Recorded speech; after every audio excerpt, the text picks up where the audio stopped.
Oncopédia ANASCO 2017 em Chicago, trazer aqui para vocês as novidades agora em drogas-alvo em câncer de pulmão. Só colocando em contexto, a mutação do EGFR responde por algo em torno de 20% dos casos de adenocarcinoma de pulmão. Isso em população ocidental. Em população oriental, isso passa de 50%, 50% a 60%. Num cenário metastático, os inibidores do EGFR são as drogas de eleição, uma vez sendo identificada a mutação do EGFR.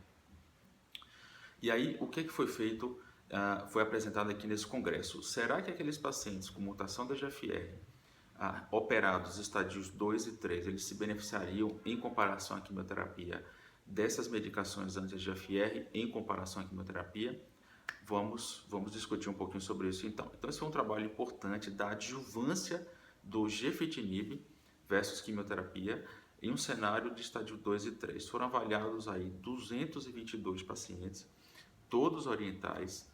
60% deles tinham envolvimentos de linfonodos mediastinais, o que carrega um pouquinho mais de gravidade aí o problema, e foram acompanhados de 2010 a 2014. O que a gente observou foi a sobrevida livre de doença em 3 anos foi de 34% versus 27%, números aquém do que se esperaria para uma medicação desse poder, né, que a gente observa no cenário metastático.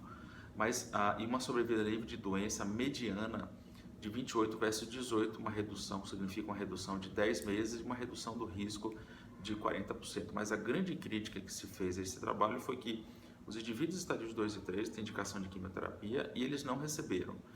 Receberam gefitinib, uma medicação experimental para esse cenário, sendo que foram privados de uma droga já claramente benéfica em outros estudos. Essa foi uma crítica muito importante a esse trabalho. Para mim não é um estudo ainda definitivo, a gente precisa de mais resultados e maiores discussões a esse respeito. Um segundo trabalho importante foi o trabalho ASHA 1050, que só fez reforçar e tentar comprovar os achados do fase 2, o ASHA 1050 foi um fase 3, tentando comprovar os resultados do ASHA 1017, que foi um fase 2, que mostrou que dacomitinib comparado a gefitinib produzia maiores taxas de resposta e maior sobrevida de progressão do que esse inibidor do EGFR. Os dois são inibidores do EGFR. No fase 2, ele produziu 75% de taxa de resposta, uma sobrevida livre de progressão de 18 meses, algo que nenhum fase 3 de gefitinib, nem erlotinib, nem afatinib produziu. E essa foi a comparação do dacomitinib com o EGFR. O único que conseguiu chegar a 18 meses foi a combinação de erlotinib com bevacizumab na primeira linha de adenocarcinoma mutado no EGFR e metastático, especificamente no subgrupo com deleção do 19.